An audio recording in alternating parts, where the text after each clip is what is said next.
এই তথ্যগুলো জানলে আপনি সত্যিই অবাক হতে বাধ্য হবেন। জানবো সবাই চ্যানেলে আপনাকে স্বাগত। আজ আমরা জানব 2025 সালে পৃথিবীর যে যে দেশে যুদ্ধ হয় সেই 5টি বড় যুদ্ধের দেশ। আর শেষটা মিস করো না, কারণ 1 নম্বর দেশটা একদম চমকপ্রদ। নম্বর 5, দক্ষিণ কোরিয়া।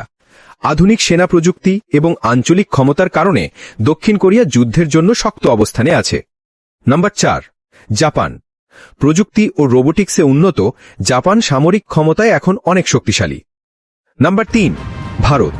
বিশাল সেনা, বৃহৎ জনসংখ্যা এবং আধুনিক অস্ত্র ব্যবস্থা ভারতের শক্তি। নম্বর 2, চীন। সামরিক খাতে দ্রুত বৃদ্ধি, প্রযুক্তি এবং নৌবাহিনীতে শক্তিশালী উপস্থিতি। নম্বর 1, যুক্তরাষ্ট্র। বিশ্বসেরা সামরিক শক্তি, আধুনিক যুদ্ধ প্রযুক্তি এবং আন্তর্জাতিক প্রভাবের কারণে সবচেয়ে শক্তিশালী। কোন দেশটি তোমার সবচেয়ে বেশি অবাক করেছে কমেন্টে জানাও। আরও মজার ও তথ্যপূর্ণ কন্টেন্ট পেতে এখনই লাইক, কমেন্ট আর সাবস্ক্রাইব করে রাখো। জানবো সবাই।